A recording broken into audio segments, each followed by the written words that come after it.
Hello everyone. तो guys अब हम लोग डिस्कस करते हैं नेक्स्ट टॉपिक को, और वो है आप लोगों का जनरेशन ऑफ इलेक्ट्रोमैग्नेटिक वेव। मतलब जो आप लोगों की इलेक्ट्रोमैग्नेटिक वेव होती है ना, इलेक्ट्रोमैग्नेटिक वेव आप समझते हो? अगर नहीं समझते हो तो अभी मैं आपको समझा दूंगा कि इलेक्ट्रोमैग्नेटिक वेव क्या होती है। ठीक है, तो ये जो आप लोगों की इलेक्ट्रोमैग्नेटिक वेव होती है ना, ये इलेक्ट्रोमैग्नेटिक वेव आपकी बनती कैसे है, मतलब इसका जनरेशन कैसे होता है, ये बनती कैसे है, यही हम लोगों को बताना है। ठीक है, और उसके बाद जो मैक्सवेल्स की इक्वेशंस है ना, वो भी मैं आपको एकदम आराम से समझाऊंगा, तो टेंशन मत लेना।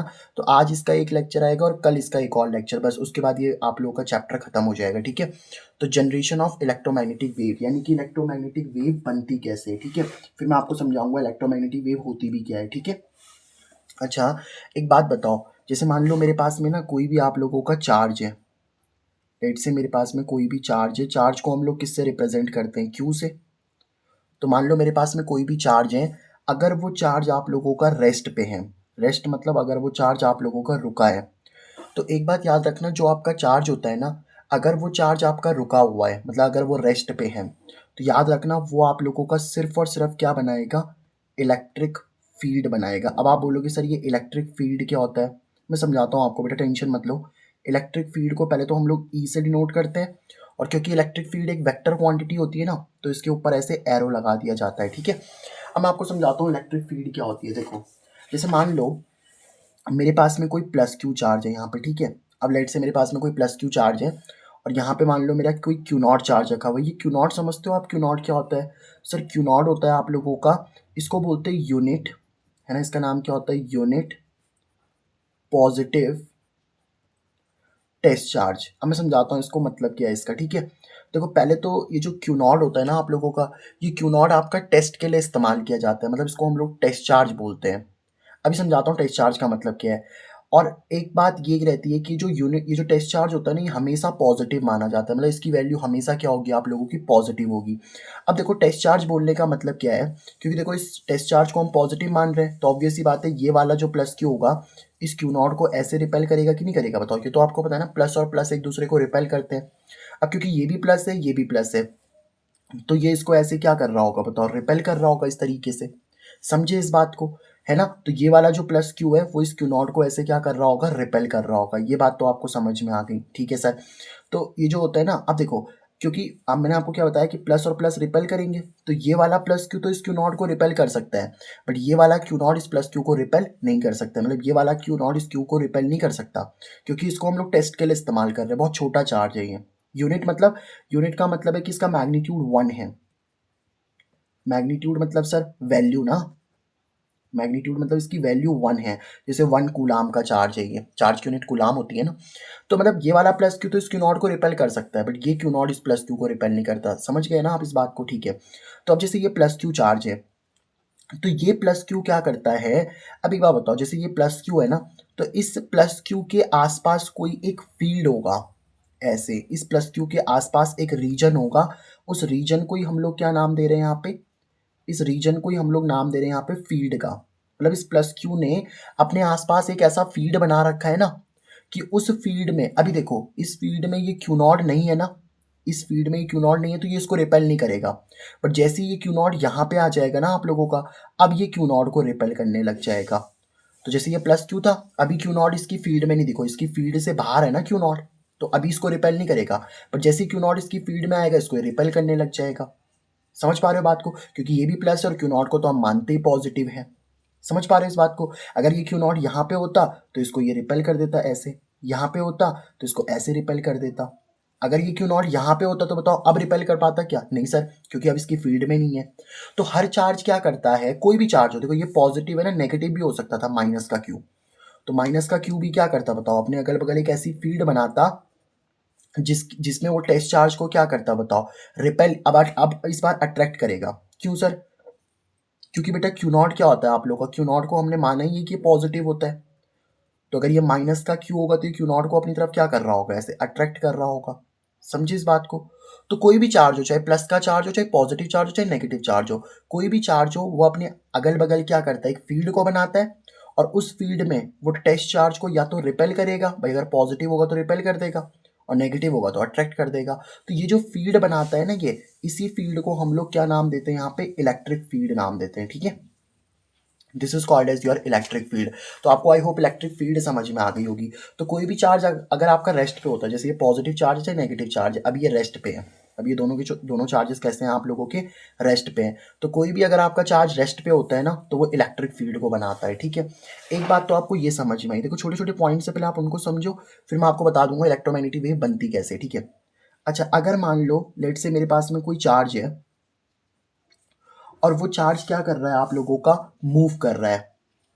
लेट से वो चार्ज है आप लोगों का, लेकिन चार्ज क्या कर रहा है आप लोगों का, मूव कर रहा है।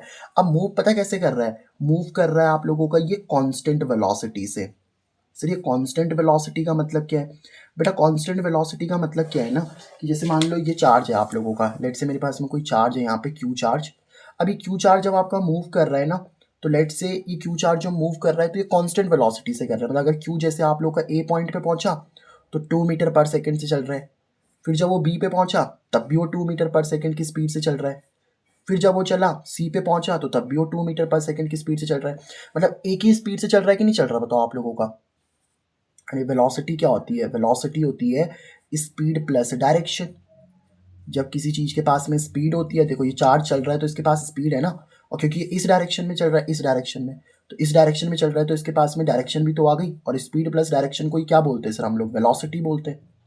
तो इसका मतलब सर ये जो चार्ज है ना आप लोगों का किसी ना किसी वेलोसिटी से चल रहा है, समझिए इस बात को। लेकिन वो वेलोसिटी कैसी है बताओ आप लोग की, यहाँ पे कांस्टेंट है।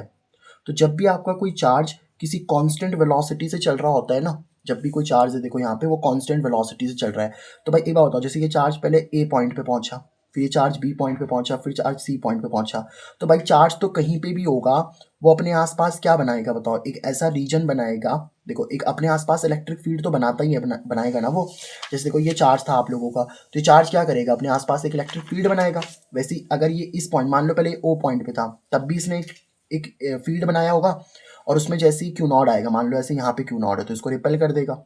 अब ये ए पे भी क्या करेगा बताओ आप लोगों का, ए पे भी ऐसे इलेक्ट्रिक फील्ड बनाएगा, बी पे भी इलेक्ट्रिक फील्ड बनाएगा, सी पे भी इलेक्ट्रिक फील्ड बनाएगा। मतलब कहने का क्या है कि अगर आपका चार्ज किसी कांस्टेंट वेलोसिटी से चल रहा है ना, तब भी वो क्या बनाएगा आप लोगों का, इलेक्ट्रिक फील्ड बनाएगा। ये बात समझ पा रहे हो आप लोग। तो चार्ज अगर आपका कांस्टेंट वेलोसिटी से चल रहा है तो वो इलेक्ट्रिक फील्ड तो ज़रूर बनाएगा सर, ठीक है सर। इलेक्ट्रिक फील्ड के साथ साथ में एक बात याद रखना, वो आप लोगों का मैग्नेटिक फील्ड भी बनाएगा। सर मैग्नेटिक फील्ड कैसे बनाएगा, मैं समझाता हूँ बेटा आपको कि ये मैग्नेटिक फील्ड कैसे बनाएगा। मैग्नेटिक फील्ड को बी से रिप्रेजेंट करते हैं, और ये भी वेक्टर क्वांटिटी होती है, इसलिए मैंने एरो लगा दिया। आपने एक चीज़ पढ़ी है क्या, जैसे मान लो कोई एक वायर है, और इस वायर में से लेट से कोई आपका करंट जा रहा है, मान लो आई करंट जा रहा है, ठीक है। ये वायर ले ली मैंने, अब इस वायर में क्या है आप लोग का, आई करंट जा रहा है। एक बार बताओ, आई करंट जाने का मतलब क्या है, यहाँ पे कोई करंट जा रहा है ना, करंट जाने का मतलब क्या है कि इलेक्ट्रॉन्स जा रहे होंगे। देखो आपने एक चीज़ पढ़ी है ना, कि जैसे मान लो आपके पास में जो इलेक्ट्रॉन्स होते हैं, लेट से ये वायर है आप लोगों की, है ना, ये आपकी वायर है, और इस वायर में इलेक्ट्रॉन इस डायरेक्शन में जा रहे हैं, इस डायरेक्शन में, यहाँ से यहाँ, यहाँ से यहाँ कौन जा रहे हैं आप लोगों के, इलेक्ट्रॉन जा रहे हैं। तो इलेक्ट्रॉन्स की अपोजिट डायरेक्शन में करंट फ्लो होता है आप लोगों का, ये तो आपको पता है ना। इलेक्ट्रॉन्स की ऑपोजिट डायरेक्शन में क्या फ्लो होता है आप लोगों का, करंट फ्लो होता है। मतलब अगर इलेक्ट्रॉन्स आपके मान लो ए से बी जा रहे हैं, इलेक्ट्रॉन कहाँ से कहाँ जा रहे हैं बताओ आप लोग की, ए टू बी जा रहे हैं, तो करंट कहाँ से कहाँ जाएगा बताओ आप लोगों का, करंट सर बी टू ए जाएगा। करंट आपका बी टू ए जा रहा है, तो मतलब जैसे करंट है ऊपर जा रहा है ना, तो इलेक्ट्रॉन्स नीचे जा रहे होंगे। इलेक्ट्रॉन्स कहाँ जा रहे होंगे बताओ आप लोग, के नीचे जा रहे होंगे, समझ रहे हो ना इस बात को, क्योंकि इलेक्ट्रॉन्स के फ्लो के अपोजिट डायरेक्शन में ही करंट फ्लो होता है। अब आपने एक चीज़ पढ़ी हुई है कि इलेक्ट्रॉन्स का मतलब क्या होता है भाई, इलेक्ट्रॉन्स मतलब चार्ज। भाई इलेक्ट्रॉन पे चार्ज होता है कि नहीं होता बताओ, ये तो आपने पढ़ रखा है ना, कि सर इलेक्ट्रॉन के पास में चार्ज होता है। कितना चार्ज होता है सर, वो होता है माइनस का 1.6 इंटू 10⁻⁻⁹ कूलाम, क्योंकि चार्ज की यूनिट कूलाम होती है। मतलब सर इलेक्ट्रॉन पे चार्ज तो होता है। अब देखो इलेक्ट्रॉन पे चार्ज है, तो अब आपने एक चीज़ देखी थी, आपने ना ये वाली जो चीज़ थी ना, ये ऑरेस्टेड के एक्सपेरिमेंट में पढ़ी थी। ऑरेस्टेड ने क्या एक्सपेरिमेंट किया था पता है आप लोगों को, मैं समझाता हूँ आपको। अगर आपने नहीं पढ़ा तो कोई टेंशन नहीं है, मैं तो हूँ ही आपको समझाने के लिए। ऑरेस्टेड का एक्सपेरिमेंट क्या बोलता था, कि जैसे आपने यहाँ पे कोई वायर रखी है और उस वायर में से करंट जा रहा है, तो अगर आप लोग यहाँ पे किसी मैग्नेटिक कंपास को रखते हो ना, ऐसे, ये क्या है आप लोगों का, this is the magnetic compass. तो अगर हमारे पास में क्या है सर, यहाँ पे कोई मैग्नेटिक कंपास होता है ना, तो मैग्नेटिक कंपास की जो निडल होती है, ये निडल मतलब जो उसके अंदर रखी हुई सुई होती है, वो जो निडल होती है ना, वो निडल क्या करने लग जाती है आप लोगों की, डिफ्लेक्ट करने लग जाती है। वो जो मैग्नेटिक कंपास की नीडल होती है वो क्या करने लग जाती है बताओ आप लोग की, डिफ्लेक्ट करने लग जाती है। और पहले के लोग बताओ क्या सोचते थे, पहले के लोग सोचते थे कि जो मैग्नेटिक कंपास की नीडल होती है ना, ये तभी डिफ्लेक्ट होती है जब ये किसी मैग्नेट के पास रखी हो। जैसे मान लो मेरे पास में एक बार मैग्नेट है, बार मैग्नेट तो जानते हो ना आप लोग, जिसका एक पोल नॉर्थ होता है और एक पोल साउथ होता है। तो जैसे ये बार मैग्नेट है, तो इस बार मैग्नेट से तो मैग्नेटिक कंपास की नीडल डिफ्लेक्ट होती है। अगर आपके पास में कोई बार मैग्नेट है ना, तो उस बार मैग्नेट से तो इस मैग्नेटिक कंपास की नीडल डिफ्लेक्ट होगी। लेकिन हमने क्या देखा कि अगर किसी वायर में करंट जा रहा है ना, तो अगर किसी वायर में करंट जा रहा है तब भी मैग्नेटिक कंपास की नीडल डिफ्लेक्ट होती है। अच्छा एक बात बताओ, मैग्नेट की वजह से क्या बनती है, मैग्नेटिक फील्ड बनती है। मैग्नेट की वजह से क्या बनती है, मैग्नेटिक फील्ड बनती है, तभी तो मैग्नेटिक कंपास आपका डिफ्लेक्ट होता है ना, मैग्नेटिक कंपास की नीडल डिफ्लेक्ट होती है ना। तो इसका मतलब यहाँ पे भी मैग्नेटिक कंपास की नीडल डिफ्लेक्ट हो रही है। और अगर मैग्नेटिक कंपास की नीडल डिफ्लेक्ट हो रही है, तो ये जो वायर है ना, इस वायर ने क्या बनाई होगी बताओ आप लोगों की, मैग्नेटिक फील्ड बनाई होगी। बहुत सिंपल सी बात है यार, ये समझ में है आप लोगों को। जो ये बार मैग्नेट है, ये बार मैग्नेट क्या करता है, मैग्नेटिक फील्ड बनाता है, तभी तो मैग्नेटिक कंपास की नीडल डिफ्लेक्ट होती है। अब क्योंकि देखो ये जो वायर है, इस वायर के पास में मैग्नेटिक कंपास पड़ा है ना, और इसकी नीडल डिफ्लेक्ट हो रही है, तो इसका मतलब सर ये जो वायर है आप लोगों की, ये भी क्या बनाती है, मैग्नेटिक फील्ड बनाती है। अब वायर मैग्नेटिक फील्ड नहीं बना रही है, एक्चुअल में जो वायर में ये जो इलेक्ट्रॉन्स फ्लो कर रहे हैं, भाई वायर में क्या फ्लो करेंगे, इलेक्ट्रॉन्स ही फ्लो करेंगे।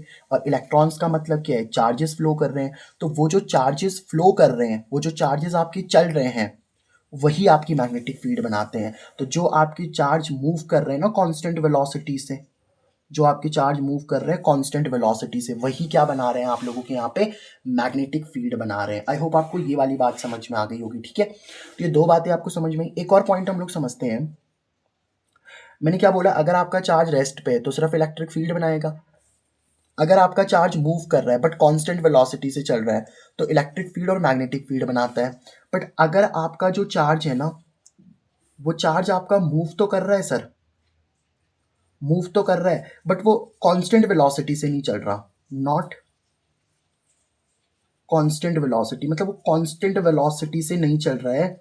और जब कांस्टेंट वेलोसिटी से नहीं चल रहा है ना, तो हम उसको बोलते हैं कि वो एक्सेलरेटेड मोशन कर रहा है। मैं समझाता हूँ आपको इसका मतलब क्या है, पहले लिख लो कि वो क्या कर रहा है आप लोगों का, एक्सेलरेटेड मोशन कर रहा है। मतलब जो आपका चार्ज है ना, अब वो चार्ज कांस्टेंट वेलोसिटी से नहीं चल रहा, वो आपका एक्सेलरेटेड मोशन कर रहा है। ठीक है, एक्सेलरेटेड मोशन का मतलब क्या है बताओ। एक्सेलरेटेड मोशन का मतलब है कि ये वाला जो चार्ज है ना आप लोग का, मान लो पहले ओ पॉइंट पे रखा था, ओ से ये ए पे गया तो 2 मीटर पर सेकेंड से गया।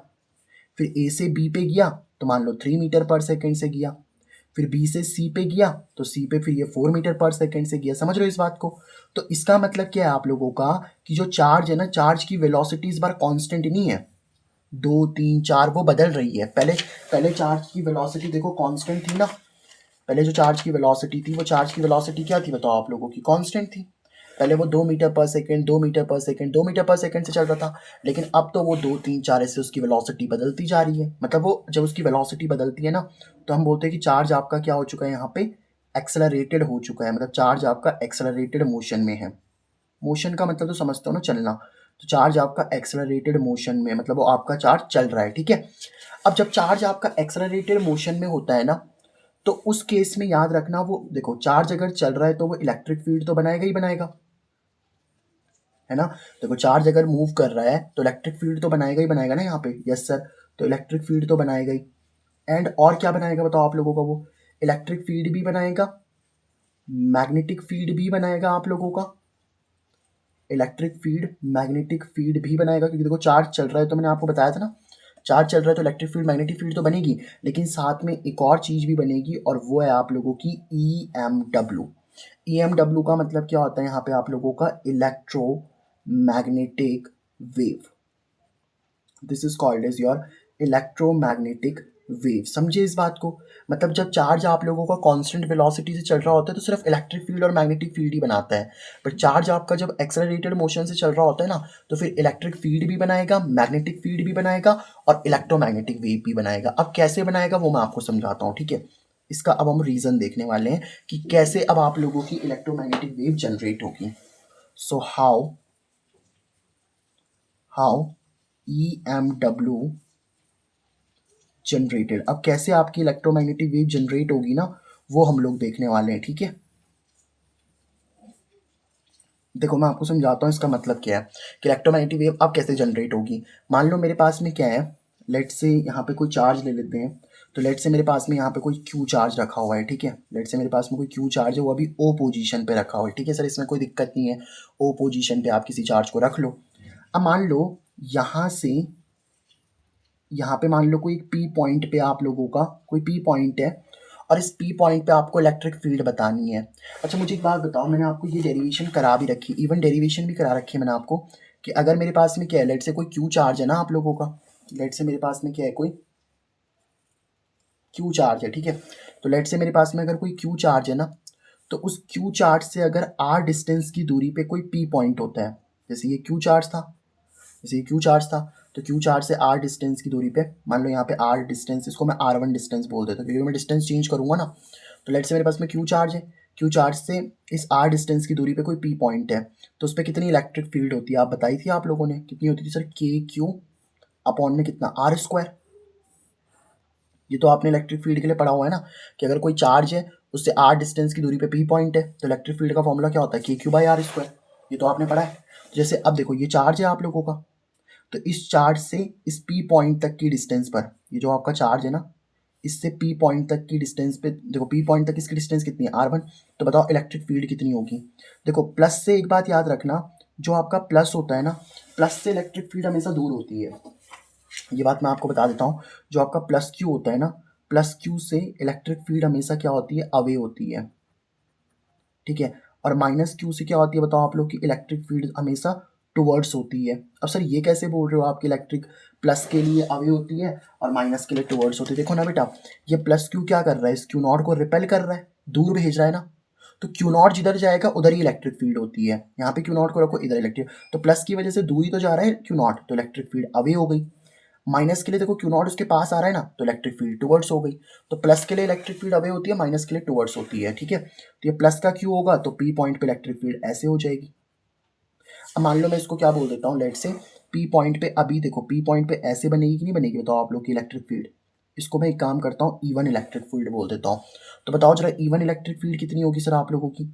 ईवन इलेक्ट्रिक फील्ड, देखो इलेक्ट्रिक फील्ड निकालने के लिए क्या होता है, फॉर्मूला के, चार्ज कितना है बताओ आप लोगों का, क्यू, और पी पॉइंट तक की डिस्टेंस देख लो, तो पी पॉइंट तक की डिस्टेंस कितनी है बताओ इसकी, यहाँ से यहाँ तक की डिस्टेंस कितनी है बताओ इसकी, आर वन है। तो सर क्या आ जाएगा, के क्यू बाई आर स्क्वायर। देखो इलेक्ट्रिक फील्ड का क्या फॉर्मूला होता है आप लोगों का, के क्यू बाई आर स्क्वायर, लेकिन यहाँ पे आर तो आर वन है ना, तो क्या हो जाएगा बताओ, आर वन का स्क्वायर। समझे इस बात को। अब मैं काम करता हूँ, इस प्लस क्यू को ना मैं इस पी पॉइंट के पास में लेकर के आता हूँ, मतलब मैं यहाँ पे पी पॉइंट को लेकर के आगे इधर, मतलब ये जो प्लस क्यू चार्ज है ना, वो आपको यहाँ पे रखा हुआ है। लेट से मैं इस पॉइंट को बोल देता हूँ ए, ठीक है। प्लस क्यू चार्ज को मैंने अब किस पॉइंट पे रख दिया, यहाँ पे ए पॉइंट पे। तो ए पॉइंट से पी पॉइंट तक की भी कोई डिस्टेंस होगी ना, यहाँ पे ए से लेके पी तक की कोई डिस्टेंस होगी, मान लो मैं उसको आर टू बोल देता हूँ यहाँ पे। चलो तो निकालते हैं जरा। तो अब देखो, जब ये प्लस क्यू से पी पॉइंट तक की डिस्टेंस कितनी होगी, आर टू होगी। अच्छा प्लस क्यू से भी पी पॉइंट पे क्या होगी, इलेक्ट्रिक फील्ड अवे ही होगी भाई, प्लस से तो किसी भी पॉइंट पे इलेक्ट्रिक फील्ड अवे होती है ना, तो यहाँ पे भी इलेक्ट्रिक फील्ड क्या होगी बताओ, अवे होगी। तो इलेक्ट्रिक फील्ड को मैं क्या बोल देता हूँ यहाँ पे, लाइट से ई टू बोल देता हूँ। समझ गए इस बात को। देखो ये वाला प्लस क्यू था ना, तो इस प्लस क्यू से पी पॉइंट पे इलेक्ट्रिक फील्ड अवे ही तो होगी, तो वो इलेक्ट्रिक फील्ड ई टू कितनी हो जाएगी बताओ आप लोग की। ई टू इलेक्ट्रिक फील्ड निकालोगे तो के क्यू अपॉन पी से लेकर के ए तक की कितनी डिस्टेंस है बताओ आप लोगों की, आर टू, तो कितना आ जाएगा, आर टू का स्क्वायर आ जाएगा। समझे इस बात को। ऐसी मान लो अब इस चार्ज को आप एक काम करो, लेट से बी पॉइंट तक लेकर के आता हूँ मैं, यहाँ पे जो पॉइंट है ना आप लोगों का, लेट से बी पॉइंट है आप लोगों का, तो बी पॉइंट पे जब आप लेकर के आओगे, तो बी से लेकर के पी तक की डिस्टेंस को मैं एक काम करता हूँ, आर थ्री ले लेता हूँ, ठीक है। तो जब आपका जो ये चार्ज है, वो चार्ज मान लो बी पे रख दिया मैंने, ठीक है, चार्ज को मैंने ऐसे बी पे रख दिया, तो ये पी पे क्या करेगा बताओ, इलेक्ट्रिक फील्ड और बना देगा, ऐसे अवे तो बनाएगा। लेट से मैं उस इलेक्ट्रिक फील्ड को क्या बोल देता हूँ, ई थ्री बोल देता हूँ, ठीक है ठीक है। तो क्या बन जाएगा, ई थ्री इलेक्ट्रिक फील्ड कितनी आ जाएगी बताओ आप लोग की, के, चार्ज कितना है क्यू, और देखो बी से लेके पी तक की डिस्टेंस कितनी है बताओ आप लोग की, आर थ्री, तो आर थ्री का स्क्वायर हो जाएगा। ये बात समझ रहे हो आप लोग। अच्छा एक बात बताओ, डिस्टेंस अगर आप लोगों की कम होगी, ध्यान से देखना इस बात को, डिस्टेंस अगर कम होगी तो इलेक्ट्रिक फील्ड ज़्यादा होगी। देखो ना इन्वर्स का रिलेशन है कि नहीं है, यहाँ पे देख लो चाहे तो आप लोग इस चीज़ को, कि अगर आप लोगों की डिस्टेंस कम होगी तो इलेक्ट्रिक फील्ड ज़्यादा होगी कि नहीं होगी बताओ। Yes sir. तो यहाँ पे देखो, जब ओ से लेकर के पी तक की डिस्टेंस ज़्यादा है, भाई ओ से लेके पी तक की डिस्टेंस कितनी है बताओ आप लोग की, आर वन, ओ से लेके पी तक की डिस्टेंस कितनी है बताओ आप लोग की R1। ए से लेकर के पी तक की डिस्टेंस कितनी है बताओ आप लोग की R2। ए से लेके पी तक की डिस्टेंस कितनी है बताओ आप लोग की R2 है ना। और बी से लेके पी तक की डिस्टेंस कितनी है बताओ आप लोग की R3। और देखो सबसे ज्यादा डिस्टेंस कौन सी है बताओ R1 वाली। R1 सबसे ज्यादा है, फिर उससे कम आपकी R2 है, और उससे भी कम आप लोगों की R3 है। मतलब जब आप R3 डिस्टेंस को देखोगे ना, तो R3 डिस्टेंस देखो सबसे ज्यादा कम है, तो इलेक्ट्रिक फील्ड सबसे ज्यादा होगी यहाँ पे। मतलब जो बी की वजह से इलेक्ट्रिक फील्ड बन रही होगी ना, मतलब जो E3 इलेक्ट्रिक फील्ड बन रही होगी वो सबसे ज्यादा होगी, क्योंकि वहाँ वो कम डिस्टेंस पे। देखो ना, बी पे रखा हुआ जो चार्ज है आप लोगों का Q, वो पी से कम डिस्टेंस पे, और अगर डिस्टेंस कम होगी तो इलेक्ट्रिक फील्ड ज्यादा होगी। समझिए इस बात को। जैसे आप देखो R1 डिस्टेंस सबसे ज्यादा है कि नहीं है बताओ। R1 डिस्टेंस सबसे ज्यादा है अभी के लिए। देखो ना, O से लेके P तक की जो डिस्टेंस है, R1 डिस्टेंस सबसे ज्यादा है कि नहीं है बताओ। और क्योंकि R1 डिस्टेंस सबसे ज्यादा होगी तो डिस्टेंस सबसे ज्यादा, तो इलेक्ट्रिक फील्ड कम। और इलेक्ट्रिक फील्ड देख लो, फिर इलेक्ट्रिक फील्ड क्या हो जाएगी आप लोग की, मतलब जो R1 की वजह से कौन सी इलेक्ट्रिक फील्ड बन रही थी E1, तो E1 क्या हो जाएगी आप लोग की, कम हो जाएगी। समझ रहे हो इस बात को। अच्छा एक काम करो, अभी तो आप चार्ज को पास में लेकर के जा रहे हो ना, मान लो आप चार्ज को दूर लेकर के जाओ। लेट से मैं इस चार्ज को यहाँ पे दूर लेकर के जाता हूँ, ठीक है। अब O से मैं लेट से इसको किस पॉइंट पे लेकर के आ गया, मान लो मैं इसको R पॉइंट पे लेकर के आ गया, ठीक है। लेट से इसको R पॉइंट पे लेकर के आ गया, तो देखो R से लेकर के, अभी आपने प्लस Q को यहाँ पे रख दिया होगा, तो R से लेकर के P पॉइंट तक की कोई डिस्टेंस होगी ना बताओ आप लोगों की। R से लेकर के P पॉइंट तक की कोई डिस्टेंस होगी आपके पास में। समझ पा रहे हो इस बात को। तो R से लेके P पॉइंट तक की डिस्टेंस को मैं एक काम कर लेता हूँ, क्या बोल देता हूँ, R4 बोल देता हूँ, ठीक है। लेट से इसको मैंने R4 बोल दिया। अब देखो ये प्लस Q है और ये आपका P पॉइंट है, तो ये प्लस और ये क्या है आप लोगों का बताओ, P पॉइंट है। तो प्लस से P पॉइंट, देखो ये वाला आप लोगों का क्या है बताओ, प्लस है ना। तो प्लस से P पॉइंट तक की जो डिस्टेंस होगी वो मैंने R4 ले ली, और प्लस से P पॉइंट पे जो इलेक्ट्रिक फील्ड होगी वो अभी तो होगी ऐसे, तो मैंने इसको क्या बोल दिया, E4 बोल दिया। तो क्या बताओ, E4 इलेक्ट्रिक फील्ड निकाल सकते हो ना आप लोग। कैसे निकालोगे इलेक्ट्रिक फील्ड के लिए, क्या फॉर्मूला होता है, K। चार्ज कितना है बताओ आप लोग का, Q। और देखो डिस्टेंस R से P तक की डिस्टेंस कितनी है, R4, तो R4 का स्क्वायर हो जाएगा। अब ध्यान से देखो, R4 डिस्टेंस सबसे ज्यादा है कि नहीं है बताओ, ये वाली P से R तक की डिस्टेंस, ये तो सबसे ज्यादा है ना, तो इलेक्ट्रिक फील्ड यहाँ पे सबसे कम होगी। समझ पा रहे हो आपको बात को, समझ पा रहे हो ना इस बात को। सोचो ना, जैसे ये वाला चार्ज है, तो ये वाला चार्ज जब आपका P पॉइंट के नज़दीक जाता जाएगा, जैसे यहाँ पे आप प्लस Q को रखो, यहाँ पे प्लस Q को रखो, यहाँ पे प्लस Q को, तो जब आप इस चार्ज को P पॉइंट के बिल्कुल पास लेकर के जाओगे, तो जब आप P पॉइंट के पास लेकर के जाओगे तो सोचो डिस्टेंस कम होगी कि नहीं होगी। प्लस Q को जब आप P पॉइंट के पास लेके जाओगे तो डिस्टेंस कम होगी ना, तो इलेक्ट्रिक फील्ड बढ़ जाएगी सर। और जब आप इस प्लस Q को क्या करोगे बेटा, दूर लेकर के जाओगे, दूर लेकर के जाओगे तो P से इसकी डिस्टेंस बढ़ती जा रही होगी। तो अगर P से इसकी डिस्टेंस बढ़ती जा रही होगी तो इसका मतलब इलेक्ट्रिक फील्ड कम होती जा रही है। अब सोचो, आप Q को क्या कर रहे हो बताओ, कभी देखो आप Q को क्या कर रहे हो, कभी इस P पॉइंट के पास लेके जा रहे हो, कभी इससे दूर लेके जा रहे हो, है ना। कभी इसके पास लेके जा रहे हो, कभी इससे दूर लेके जा रहे हो। मतलब ये जो आप लोगों का P पॉइंट है ना, और यहाँ पे जो आपका Q चार्ज रखा हुआ था, उसको आप कभी P पॉइंट के पास लेके जा रहे हो, कभी उसको P पॉइंट से दूर लेकर के जा रहे हो। और आपने देखा, जब आप उसको P पॉइंट से दूर या उसके पास लेकर के जाते हो तो इलेक्ट्रिक फील्ड चेंज हो रही है। सर कैसे इलेक्ट्रिक फील्ड चेंज हो रही है बेटा, जब आप उसको P के पास लेकर के जाओगे तो इलेक्ट्रिक फील्ड बढ़ेगी। देखो ना, जब ये प्लस Q चार्ज है, इसको जब आप P पॉइंट के पास लेकर के जाओगे तो इलेक्ट्रिक फील्ड बढ़ती जाएगी। आप P पॉइंट से दूर लेकर के जाओगे तो इलेक्ट्रिक फील्ड आपकी कम हो जाएगी। तो इसका मतलब क्या है आप लोगों का, कि जब आपका चार्ज जो है वो मूव कर रहा है, ध्यान से देखना, जब आपका जो चार्ज है ना वो चार्ज क्या कर रहा है आपका, मूव कर रहा है। अब देखो, जैसे आप लोग मान लो इसको O से लेके A पॉइंट पे लेके गए, फिर आप लोग इसको B पॉइंट पे लेके गए, फिर P पॉइंट पे लेकर के गए, तो जब आप इसको लेकर के जाओगे तो इसकी क्या होगी बताओ, इसके पास में इसकी वेलोसिटी चेंज होगी। मतलब जो आपका चार्ज है ना वो एक्सेलरेटेड मोशन कर रहा है आप लोगों का। कैसा मोशन कर रहा है यहाँ पे, एक्सेलरेटेड मोशन कर रहा है। समझ पा रहे हो बात को। एक्सेलरेटेड मोशन बोलने का मतलब क्या है, मैं आपको समझाता हूँ। देखो, जैसे अभी चार्ज आप लोगों का कहाँ पे बताओ, प्लस Q है, वो आपका O पॉइंट पे है। अब मान लो ये O से कहाँ पे गया, A पे गया, मान लो 2 मीटर पर सेकंड की स्पीड से गया। फिर ये A से कहाँ पे गया, B पे गया, मान लो 3 मीटर पर सेकंड की स्पीड पे गया। फिर B से कहाँ पे गया बताओ, P पे गया, तो मान लो 4 मीटर पर सेकंड की स्पीड से गया। तो जो चार्ज है ना आप लोगों का, वो चार्ज क्या कर रहा है बताओ आप लोगों का, ऐसे वेलोसिटी चेंज कर रहा है, 2 3 4, मतलब चार्ज आपका एक्सेलरेटेड मोशन में है।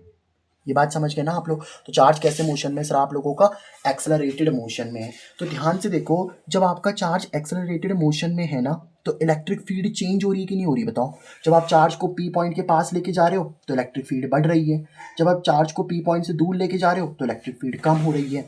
तो इसका मतलब हम लोग क्या बोल सकते हैं, कि एक्सेलरेटेड जो आपका चार्ज पार्टिकल है ना, जो आपका एक्सेलरेटेड चार्ज पार्टिकल है ना, वो क्या करता है बताओ, causes causes change in electric field. वो इलेक्ट्रिक फील्ड में क्या करता है आप लोगों का सर, चेंज करता है। समझ पा रहे हो बात को, कि एक्सेलरेटेड जो चार्ज पार्टिकल होता है आप लोगों का, वो इलेक्ट्रिक फील्ड में चेंज करता है। और बेटा मैंने आप लोगों को ना पहले ही लेक्चर में एक बात बताई थी कि इलेक्ट्रिक फील्ड में, सॉरी पहले नहीं दूसरे लेक्चर में, कि इलेक्ट्रिक फील्ड में अगर आपका चेंज होता है तो इलेक्ट्रिक फील्ड की चेंज होने से क्या बनती है आप लोगों की, मैग्नेटिक फील्ड बनती है। और मैग्नेटिक फील्ड में अगर चेंज होता है आप लोगों का तो फिर क्या बनती है सर, इलेक्ट्रिक फील्ड में चेंज आता है। मतलब इलेक्ट्रिक फील्ड के चेंज आने से मैग्नेटिक फील्ड में चेंज आता है, और मैग्नेटिक फील्ड में चेंज आने से इलेक्ट्रिक फील्ड में चेंज आता है। क्योंकि देखो चार्ज पी पॉइंट के पास उससे दूर जा रहा है ना, तो मतलब इलेक्ट्रिक फील्ड बढ़ घट रही है, तो इलेक्ट्रिक फील्ड चेंज ही तो हो रही है। तो हम बोलेंगे कि accelerated charge particle cause change in electric field and change in electric field and change in electric field causes magnetic field. और ये क्या कर लेती है बताओ आप लोगों की, मैग्नेटिक फील्ड बना लेती है। समझ में आई आप लोगों को ये वाली बात।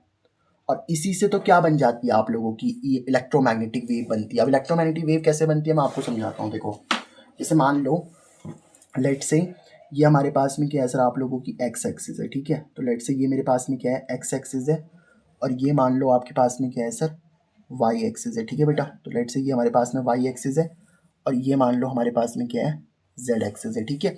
अच्छा, अब एक चीज़ देखो, मान लो जो आपकी वेव है ना, वो वेव आपकी आगे चल रही है, ठीक है। तो लेट से आप लोगों की जो वेव है, वो वेव इस तरीके से आगे चल रही है आप लोगों की, ठीक है। वेव क्या होती है, तो इसके लिए तो आपको पहला लेक्चर देखना पड़ेगा सर, है ना। तो वेव, तो जो वेव है ना आप लोगों की, वेव की प्रोपोगेशन कहाँ हो रही है आप लोगों की सर, क्योंकि मैंने वहाँ पे ना बहुत अच्छे से सिखा रखा है आप लोगों की।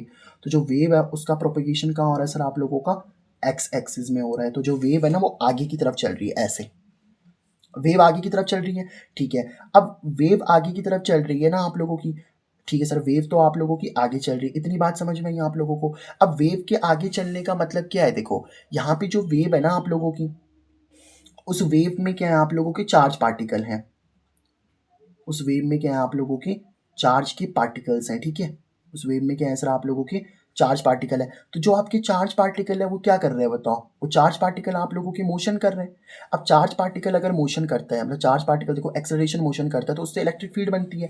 तो यहाँ पे क्या बनेगी बताओ आप लोगों की, इलेक्ट्रिक फील्ड बनेगी ऐसे। इलेक्ट्रिक फील्ड ना ऐसे परपेंडिकुलर बनती है ऐसे। वाई एक्सिस में क्या होती है आप लोगों की, इलेक्ट्रिक फील्ड होती है। ये मैंने आपको बताया भी था पहले लेक्चर में कि इलेक्ट्रिक फील्ड ऐसे परपेंडिकुलर बनेगी आप लोगों की ऐसे, ये बन जाएगी आप लोगों की sir electric field. This is your electric field. तो ये तो बन गई सर आप लोगों की इलेक्ट्रिक फील्ड। मैं अभी समझाता हूँ आपको, टेंशन मत लो, घबराना नहीं है यार, आप मेरे से पढ़ रहे हो। और ऐसे जेड एक्सिस में क्या बन जाएगी पता है आप लोगों को, जेड एक्सिस में बन जाएगी सर आप लोगों की मैग्नेटिक फील्ड। तो जेड एक्सिस में क्या बन गई आप लोग की पता है, ऐसे जेड एक्सिस में बन जाएगी आप लोग की मैग्नेटिक फील्ड। समझा रहा हूँ, टेंशन मत लो, टेंशन नहीं लेने का यार, अपन समझाएगा आपको, ठीक है।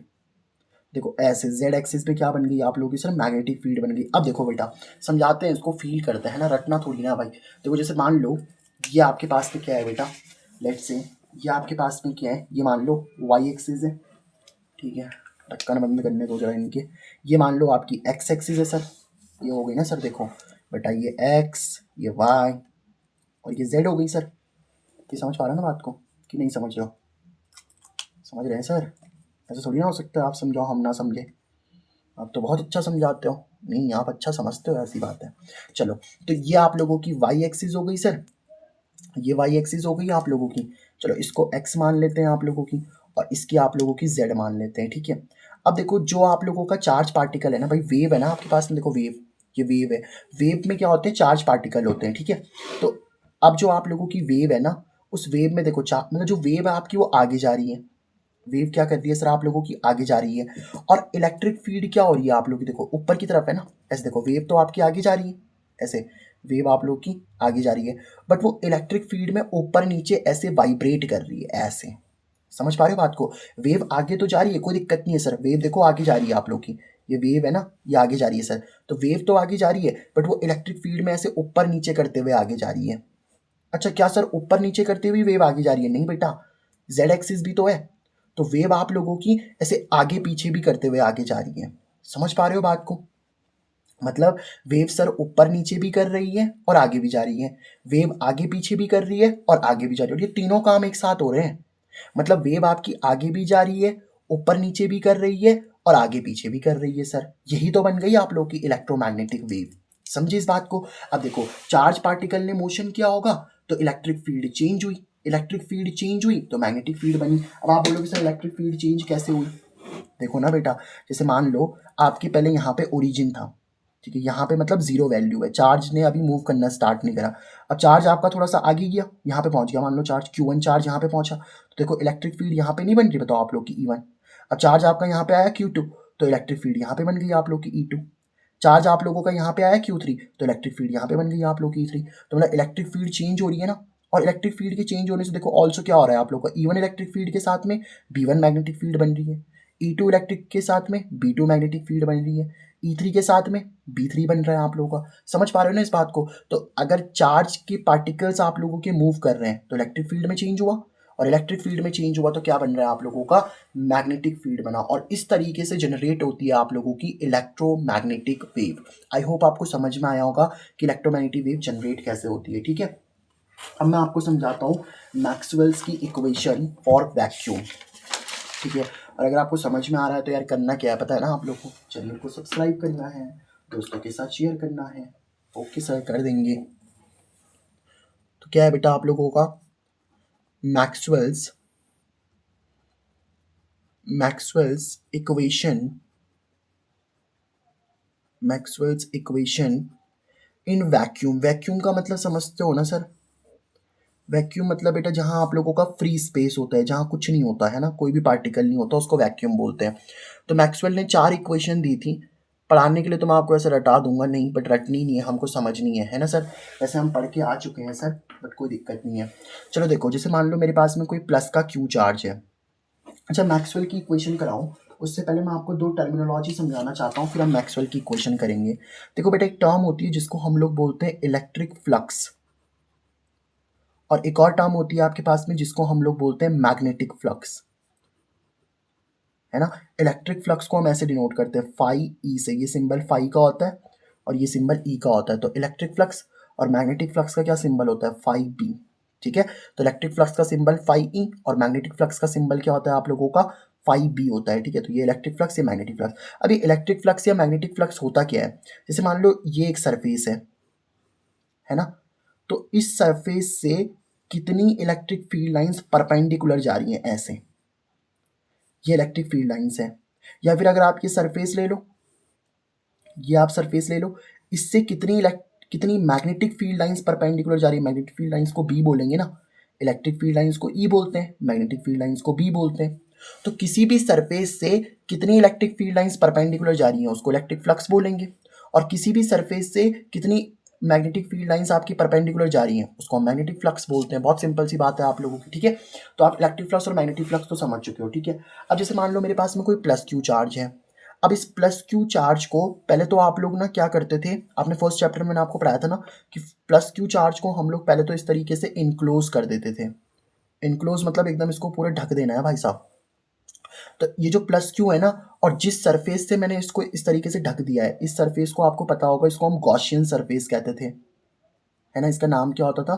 गॉसियन सरफेस होता था। ठीक है, और ये गॉसियन सरफेस कैसी दिख रही है आप लोगों को? यहाँ पे एक स्फीयर दिख रही होगी, है ना? ये गॉसियन सरफेस कैसी दिख रही है सर आप लोगों को? स्फीयर दिख रही है। ठीक है, तो ये जो आप लोगों का प्लस क्यू चार्ज है ना, इस प्लस क्यू चार्ज के आसपास ये जो मैंने गॉसियन सरफेस बना रखी है, स्फीयर बना रखी है। ठीक है, अब इस प्लस क्यू चार्ज से मान लो आर डिस्टेंस की दूरी पर, मान लो आर डिस्टेंस की दूरी पर, एक्चुअली अगर मैं आपसे एक बात पूछूं कि अगर यहाँ पे मान लो किसी सरफेस के अंदर, किसी क्लोज सरफेस के अंदर, भाई क्लोज है ना ये सरफेस पूरी की पूरी, ये सरफेस कैसी है बताओ आप लोग की? क्लोज सरफेस है। तो अगर मेरे पास में कोई क्लोज सरफेस है और उस क्लोज सरफेस के अंदर प्लस चार्ज रखा हुआ है, प्लस क्यू चार्ज रखा हुआ है, तो मुझे आप बता सकते हो कि इस सरफेस से निकलने वाला टोटल इलेक्ट्रिक फ्लक्स कितना होगा, है ना? अगर मेरे पास में कोई प्लस क्यू चार्ज रखा हुआ है, अगर लेट से मेरे पास में कोई प्लस क्यू चार्ज रखा हुआ है, तो उस प्लस क्यू चार्ज से, है ना, उस प्लस क्यू चार्ज से इस वाली सरफेस से, मतलब अगर किसी क्लोज सरफेस के अंदर अगर कोई प्लस क्यू चार्ज रखा हुआ है तो उस प्लस क्यू चार्ज से कितना इलेक्ट्रिक फ्लक्स निकल रहा होगा, क्या आप मुझे आप वो बता सकते हो? बताओ। देखो प्लस क्यू से इलेक्ट्रिक फील्ड अवे निकलती है कि नहीं निकलती? यस सर, ऐसे इलेक्ट्रिक फील्ड अवे निकलेंगी कि नहीं निकलेंगी? ऐसे इलेक्ट्रिक फील्ड तो अवे निकलती है ना प्लस से, मैंने आपको बताया था प्लस से दूर जाती है इलेक्ट्रिक फील्ड, ऐसे प्लस से दूर जाती नहीं जाती? यस सर, इलेक्ट्रिक फील्ड दूर जाती है। अब क्योंकि देखो इलेक्ट्रिक फील्ड जा रही हैं तो इसका मतलब इलेक्ट्रिक फील्ड अगर जा रही है तो आप लोगों का फ्लक्स बनेगा, इलेक्ट्रिक फ्लक्स बनेगा कि नहीं बनेगा? बताओ। इलेक्ट्रिक फ्लक्स बनेगा कि मान लो परपेंडिकुलर जा रही है ऐसे, ये परपेंडिकुलर का साइन है ना, इस प्लस क्यू चार्ज से जो भी आपकी इलेक्ट्रिक फील्ड लाइन जा रही हैं ऐसे परपेंडिकुलर जा रही हैं। तो बताओ इलेक्ट्रिक फ्लक्स क्या होता था सर? इलेक्ट्रिक फ्लक्स होता है किसी सरफेस से कितनी इलेक्ट्रिक फील्ड लाइंस जा रही हैं, तो ये सरफेस है तो इस सरफेस से कितनी इलेक्ट्रिक फील्ड लाइंस जा रही हैं वही तो आप लोगों का इलेक्ट्रिक फ्लक्स होगा ना, वही तो क्या होगा बताओ आप लोगों का इलेक्ट्रिक फ्लक्स होगा। तो अगर मैं इतना बता दूं कि इस सरफेस से कितनी इलेक्ट्रिक फील्ड लाइंस जा रही हैं तो वही तो आप लोगों का इलेक्ट्रिक फ्लक्स होगा ना। तो गॉस ने क्या बोला, अगर आपको वो इलेक्ट्रिक फ्लक्स निकालना है ना तो उस इलेक्ट्रिक फ्लक्स को कैसे निकालना पड़ेगा आप लोगों को, आप इस सरफेस से ना एक बार में पूरा फ्लक्स नहीं बता सकते, तो आप क्या करो यहाँ पे आप एक छोटा सा एरिया कंसीडर कर दो, जिस एरिया को हम लोग डीए एरिया बोलते हैं, है ना। इस एरिया को क्या बोला हम लोगों ने, डीए एरिया बोला। डीए एरिया बोलने का मतलब एक छोटा सा एरिया ले लिया मैंने, है ना। जैसे मान लो ये आपके पास में क्या है, इस तरीके से कोई सरफेस है, ठीक है। लेट्स से मेरे पास में यहाँ पे कोई सरफेस है, ये इस तरीके से कोई सरफेस है, यहाँ पे कोई प्लस क्यू चार्ज है आप लोगों का, है ना। तो यहाँ पे हमने एक छोटा सा एरिया क्या ले दिया बताओ आप लोगों का, डीए ले लिया। अच्छा एक बात याद रखना, इलेक्ट्रिक फील्ड यहाँ सेम होती है, क्यों? देखो स्फीयर है तो प्लस क्यू से यहाँ तक की डिस्टेंस मान लो आर है, तो यहाँ तक की डिस्टेंस भी कितनी होगी सर, आर। यहाँ से यहाँ तक की डिस्टेंस भी कितनी होगी, आर बाई आर। डिस्टेंस तो सेम होती है ना स्फीयर में, हर जगह डिस्टेंस कितनी होगी, आर होगी। तो अगर आप यहाँ पे इलेक्ट्रिक फील्ड निकालना चाहोगे तो इलेक्ट्रिक फील्ड के लिए क्या फॉर्मूला होता है, के क्यू, चार्ज तो क्यू ही रखा हुआ है ना यहाँ पे, और सारी डिस्टेंसेस देखो क्या है आप लोगों की, आर है, तो के क्यू बाई आर स्क्वायर होगा कि नहीं होगा। मतलब आप इस पॉइंट इस पॉइंट इस पॉइंट इस पॉइंट जहाँ पे भी आप इलेक्ट्रिक फील्ड निकालना चाहते हो निकाल लो, इलेक्ट्रिक फील्ड तो सेम ही आएगी आप लोग की, के क्यू बाई आर स्क्वायर। मतलब सर इलेक्ट्रिक फील्ड तो कांस्टेंट है, समझ गए इस बात को? ठीक है सर, ये बात तो हम समझ गए, लेकिन एरिया थोड़ी ना है बेटा। देखो यहाँ पे मान लो आपने एक छोटा सा एरिया ले लिया डीए, फिर आप एक यहाँ पे एक छोटा सा एरिया क्या ले लो, डीए ले लो, फिर यहाँ पे आप एक छोटा सा एरिया क्या ले लो, डीए ले लो, है ना। फिर यहाँ पे आप एक छोटा सा एरिया क्या ले लो, डीए ले लो। ऐसे इस पूरी स्फीयर में मैंने छोटे छोटे एरिया क्या ले लिए, डीए ले लें। ऐसे छोटे छोटे एरिया क्या ले लिया आप लोगों ने, डीए ले ले। और इन सारे DA plus DA plus DA plus DA, इन सारे डीए डीए को अगर मैं जोड़ दूंगा तो टोटल एरिया नहीं आ जाएगा, समझ पा रहे हो बात को? अच्छा यहाँ पे मान लो कितनी इलेक्ट्रिक फील्ड है आप लोग की, ई।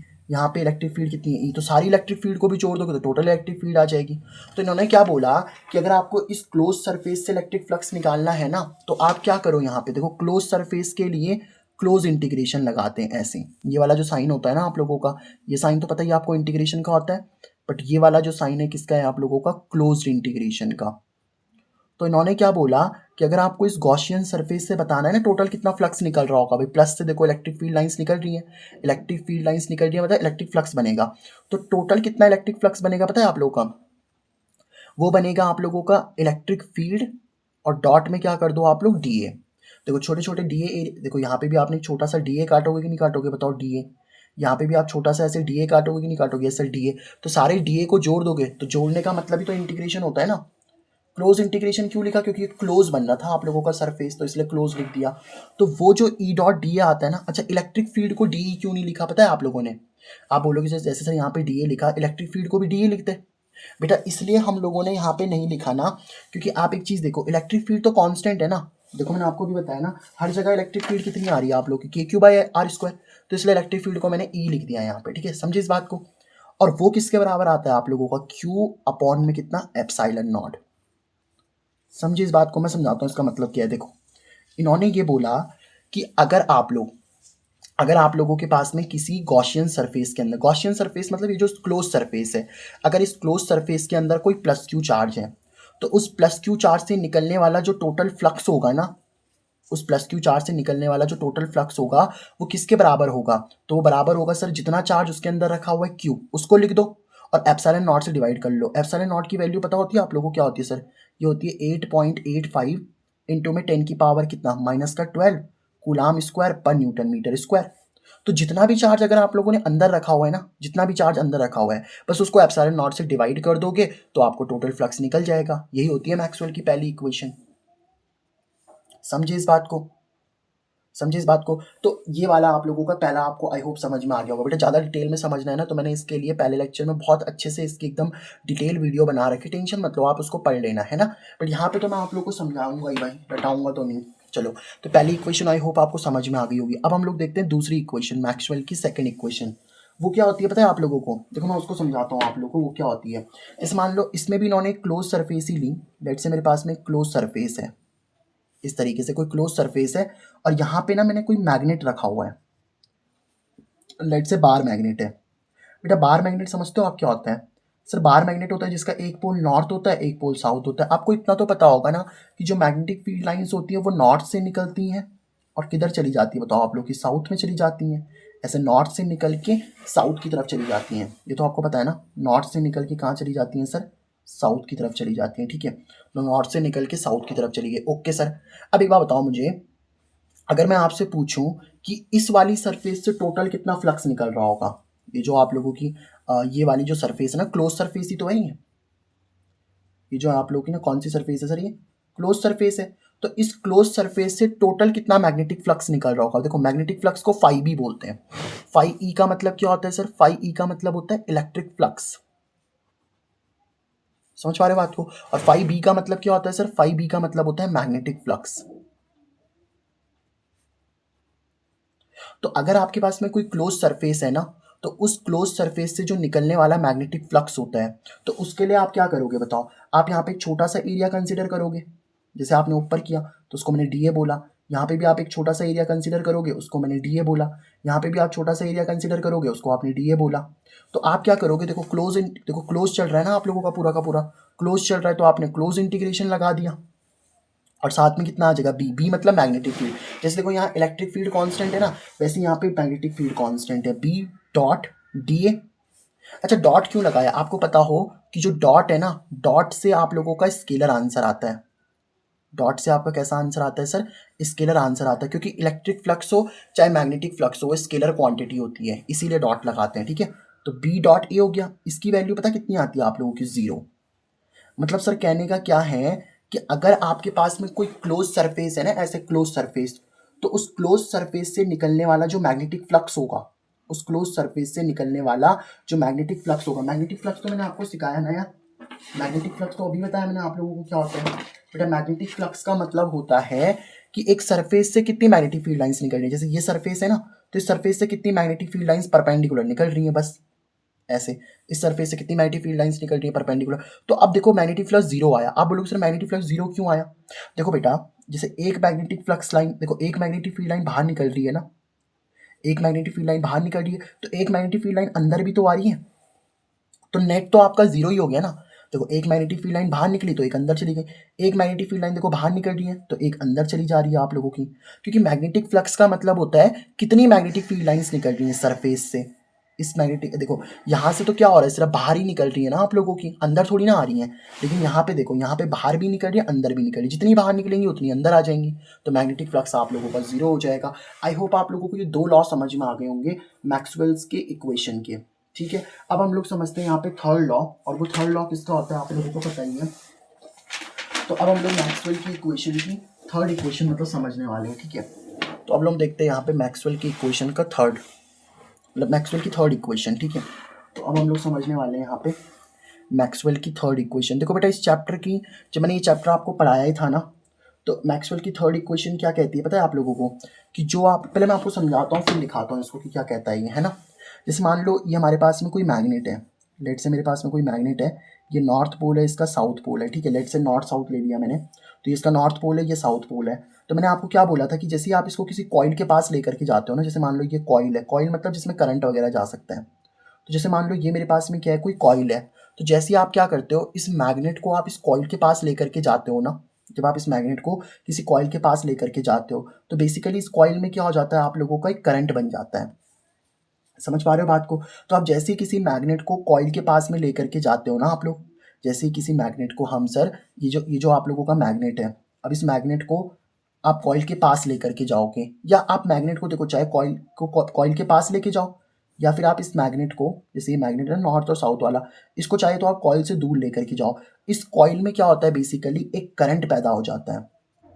इस कॉइल के अंदर क्या बन जाता है आप लोगों का, एक करंट प्रोड्यूस हो जाता है। अब बेटा करंट कैसे प्रोड्यूस होता है, मैंने अभी आपको थोड़ी देर पहले बताया ना कि करंट कैसे प्रोड्यूस होता है। जैसे मान लो ये मेरे पास में लेट से कोई बैटरी है, या पहले एक मान लो एक कंडक्टर है, कंडक्टर मतलब जिसमें चार्ज वगैरह फ्लो हो सकते हैं।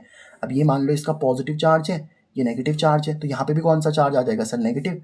यहाँ पे कौन सा चार्ज आ जाएगा आपका, पॉजिटिव। नेगेटिव का मतलब बोलने का कि इलेक्ट्रॉन इलेक्ट्रॉन है, तो इलेक्ट्रॉन देखो नेगेटिव से पॉजिटिव की तरफ चलते कि नहीं चलते, तो करंट आपका पॉजिटिव से नेगेटिव की तरफ चलेगा। समझ पा रहे हो बात को। तो इसका मतलब क्या है कि जो आपका करंट है वो पॉजिटिव से नेगेटिव की तरफ चल रहा है, और जो इलेक्ट्रिक फील्ड होती है सर, इलेक्ट्रिक फील्ड भी तो बेटा पॉजिटिव से नेगेटिव की तरफ ही चलती है ना। ये मैंने आपको हमेशा बताया, पॉजिटिव से नेगेटिव की तरफ भी क्या होती है आप लोगों की, इलेक्ट्रिक फील्ड होती है। और जब भी कोई इलेक्ट्रिक फील्ड होती है ना आप लोगों की, जैसे मान लो यहाँ पे कोई इलेक्ट्रिक फील्ड है आप लोग की, ठीक है, लेट्स से ये आप लोग की इलेक्ट्रिक फील्ड है, तो इलेक्ट्रिक फील्ड में अगर कोई माइनस क्यू चार्ज रखा है ना, तो वो उसको अपने से दूर भेजता है। Electric field minus Q charge को अपने से दूर भेजती है, और प्लस क्यू चार्ज को क्या करती है, अपनी तरफ बुलाती है। तो जब electric field minus Q charge को अपने से दूर भेजेगी या प्लस क्यू चार्ज को अपनी ओर बुलाएगी, तो किसी ना किसी फोर्स से बुलाएगी, किसी ना किसी किससे बुलाएगी बताओ आप लोगों की, फोर्स से बुलाएगी कि नहीं बुलाएगी बताओ आप लोगों की। समझ पा रहे हो बात को। तो उसी फोर्स को अभी हम लोग थोड़ी देर के लिए यहाँ पे क्या बोल रहे हैं, इलेक्ट्रोमोटिव फोर्स बोल रहे हैं, ठीक है। तो इलेक्ट्रोमोटिव फोर्स ई से रिप्रेजेंट कर रहा हूं मैं, ये जो ई है ना आप लोगों का, ये ई जो है आप लोगों का, this is your electromotive force. अभी के लिए आप इलेक्ट्रोमोटिव फोर्स ऐसा समझ सकते हो कि ये देखो, इस कॉइल के अंदर क्या बन रहा है बताओ आप लोगों का, करंट बन रहा है। तो कॉइल के अंदर करंट कैसे बन रहा होगा बताओ आप लोगों का, सर कॉइल के अंदर करंट बन रहा होगा आप लोगों का, कॉइल के अंदर कैसे करंट बन रहा होगा सर, कॉइल के अंदर करंट बन रहा होगा इलेक्ट्रॉन की मूव करने से। कॉइल के अंदर करंट बन रहा होगा इलेक्ट्रॉन्स के, भाई इलेक्ट्रॉन नेगेटिव से पॉजिटिव की तरफ जा रहे हैं, तभी तो करंट पॉजिटिव से नेगेटिव जा रहा है ना। मतलब करंट की डायरेक्शन को कौन बता पाते हैं, इलेक्ट्रॉन ही, क्योंकि इलेक्ट्रॉन जिस डायरेक्शन में चलते हैं उसकी उल्टी डायरेक्शन में करंट बहता है। इलेक्ट्रॉन अगर नेगेटिव से पॉजिटिव चल रहा है ना, तो करंट तभी तो हम बोलते हैं कि पॉजिटिव से नेगेटिव चल रहा है आप लोगों का। इस बात को समझ पाए आप लोग। तो इसका मतलब, कहने का मतलब क्या है आप लोगों का, कि इलेक्ट्रॉन्स पे कोई फोर्स लग रही होगी तभी तो नेगेटिव से पॉजिटिव की तरफ चल रहे हैं ना। समझ पा रहे बात को। तो जो फोर्स आप लोगों को लगा रहा है, ऐसा मत बोलो कि इलेक्ट्रिक फील्ड लगा रही है, ऐसा हम समझ लेते हैं कि जो आप लोगों का इलेक्ट्रॉन्स पे फोर्स लगा रहा है, भाई नेगेटिव से पॉजिटिव की तरफ चल रहे हैं ना इलेक्ट्रॉन, तो किसी फोर्स की वजह से चल रहे होंगे नेगेटिव से पॉजिटिव की तरफ। तो जो फोर्स आप लोगों की नेगेटिव से पॉजिटिव की तरफ इलेक्ट्रॉन्स को भेज रही है ना, उसी को हम इलेक्ट्रोमोटिव फोर्स बोल रहे हैं। तो इलेक्ट्रोमोटिव फोर्स कौन सी फोर्स है, जो इलेक्ट्रॉन्स को नेगेटिव से पॉजिटिव की तरफ भेज रही है ना। ये जो इलेक्ट्रॉन्स है ये नेगेटिव से पॉजिटिव जा रहे हैं ना, तो जो फोर्स आपके इलेक्ट्रॉन्स को नेगेटिव से पॉजिटिव भेज रहे हैं ना, वही इलेक्ट्रोमोटिव फोर्स है। तो वो इलेक्ट्रोमोटिव फोर्स किसके बराबर होती है पता है आप लोगों को, माइनस का D phi by B upon में डी टी। अब आप बोलोगे सर ये क्या आ गया, बेटा एक बार बताओ, यहां से आप देखना, चलो एक बार बताओ, ये मैग्नेट इसके पास में आ रहा है या मैग्नेट इससे दूर जा रहा है, मैग्नेट इसके पास में आ रहा है, मैग्नेट इससे दूर जा रहा है। तो मैग्नेट का पास आना या दूर जाना, देखो मैंने आपको एक बात बताई थी, जब भी मैग्नेट कॉइल के पास में आता है या उससे दूर जाता है, जब भी मैग्नेट कॉइल के पास में आता है या फिर उससे दूर जाता है, तो क्या होता है आप लोगों का, मैग्नेटिक फ्लक्स में चेंज आता है। किस में चेंज आता है आप लोगों का सर, मैग्नेटिक फ्लक्स में चेंज आता है। ये बात याद रखना बेटा आप लोग, है ना, ये बात याद रखना, मैंने आपको बता रखी है वाली बात। आप सेकेंड लेक्चर में देखना कि जब भी मैग्नेट कॉइल के पास में आता है या कॉइल से दूर जाता है तो मैग्नेटिक फ्लक्स में चेंज आता है। तो यही तो बता रहा है। D phi by D T का मतलब पता क्या है, फाइव बी का मतलब क्या होता है बताओ आप लोगों का, फाइव बी का मतलब होता है sir magnetic flux. Phi B का मतलब क्या होता है आप लोगों का, मैग्नेटिक फ्लक्स। और डी टी मतलब क्या है आप लोगों का, टाइम। तो मैग्नेटिक फ्लक्स में टाइम के साथ में चेंज आ रहा है। समझ पा रहे हो बात को।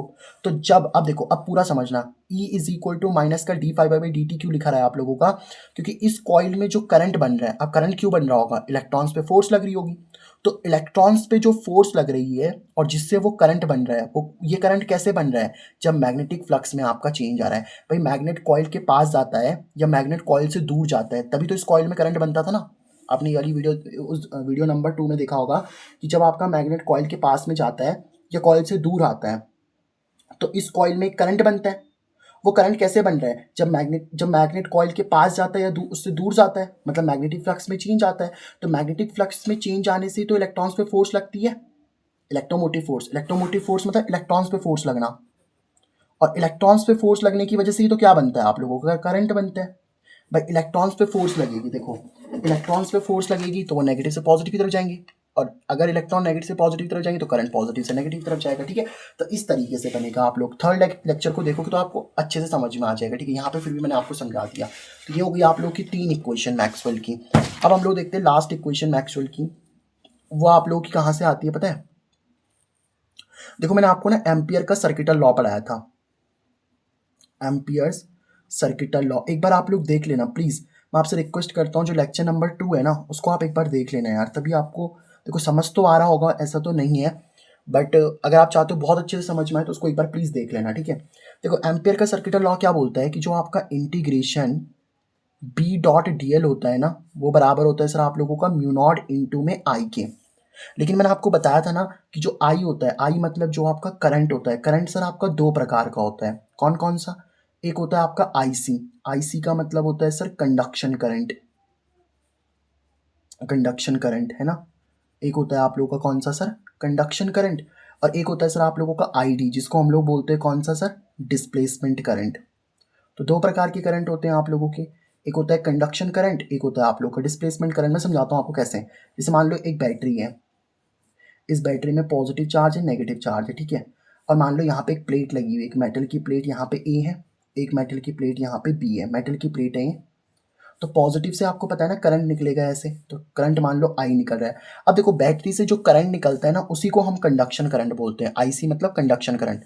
तो बैटरी से जो करंट निकल रहा होता है ना उसको कंडक्शन करंट बोलते हैं। और जो ये बीच में होता है ना, बीच में जो प्लेट्स के बीच में जो करंट हम डिफाइन करते थे उसको डिस्प्लेसमेंट करंट बोलते हैं। तो अब देखो इस बैटरी में वापस टोटल कितना करंट जाएगा, यहाँ से कौन सा करंट आ रहा है बताओ आप लोग का? Conduction current. प्लस बीच में कौन सा करंट था आप लोग का? Displacement current. समझ पा रहे हो बात को? तो बैटरी से जो करंट निकला ना आप लोग का वो 2 पार्ट्स में टूट गया, कंडक्शन करंट डिस्प्लेसमेंट करंट में। देखो ना यहाँ पे कंडक्शन करंट है, बीच में डिस्प्लेसमेंट करंट है, तो दोनों जाएंगे तो आईसी प्लस आईडी हो जाएगा कि नहीं हो जाएगा? तो यहाँ से अगर आप integration B dot D L निकालोगे, ये integration B dot D L is equal to mu not into I, यही एम्पियर का सर्किटल लॉ होता है, ठीक है। तो म्यू नॉट इंटू में आई, करंट को हमने 2 पार्ट्स में तोड़ दिया, कौन कौन से? एक आईसी में और एक आईडी में, कंडक्शन करंट और डिस्प्लेसमेंट करंट। तो integration B dot D l किसके बराबर बन जाएगा? म्यू नॉट को आईसी के साथ लिख सकता हूँ ना मैं, इस म्यू नॉट को आईसी के साथ लिख दो, म्यू नॉट को आईडी के साथ में भी लिख दो, प्लस में म्यू नॉट को मैंने आईडी के साथ भी लिख दिया। अब देखो मैंने आपको ना फॉर्मूला भी डिस्प्लेसमेंट करंट के लिए डिराइव करवाया था। डिस्प्लेसमेंट करंट का जो फॉर्मूला होता है ना सर आप लोगों का, वो होता है बेटा आप लोग का एप्सिलॉन नॉट बाहर आ जाता है और साथ में आता है डी फाई ई अपॉन में डी टी। तो ये डिस्प्लेसमेंट करंट का आपका फॉर्मूला होता है, इसको भी आप लोगों को डिराइव करके या फिर याद करके रखना होता है, ठीक है। तो integration B dot D L is equal to कितना आ जाएगा बताओ आप लोगों का? Integration B dot D l, देखो म्यू नॉट आई सी तो ऐसे ठीक है आप लोगों का, इसमें तो कोई दिक्कत नहीं है। यहाँ पे म्यू नॉट ऐसे ठीक है, आई डी की जगह पे मैं ये लिख सकता हूँ ना बेटा आप लोगों का, तो आई डी की जगह पे ये लिख दो sir, epsilon naught t phi E upon में कितना? D t. तो ये हो गई आप लोग की मैक्सवेल की 4th इक्वेशन। इसको ना एम्पियर मैक्सवेल लॉ भी बोल देते हैं, this is also called as Ampere Maxwell law, ठीक है। तो अब मैंने आपको ये सारी की सारी जो क्या थी बेसिकली, जो आप लोगों की मैक्सवेल की इक्वेशन थी वैक्यूम के लिए, वो मैंने आपको समझा दी। और इलेक्ट्रोमैग्नेटिक वेव आप लोगों की बनती कैसे हैं ये मैंने आपको समझाया, ठीक है। तो अगर आपको ये लेक्चर पसंद आया होगा तो प्लीज़ चैनल को सब्सक्राइब जरूर कर देना और दोस्तों के साथ शेयर कर देना। मिलेंगे हम लोग नेक्स्ट वीडियो में जो कि इसका लास्ट लेक्चर होगा और उसमें हम इलेक्ट्रोमैग्नेटिक वेव को ख़त्म करेंगे, फिर एनसीईआरटी के एक्सरसाइज और उसके एग्जाम्पल्स को सॉल्व करेंगे।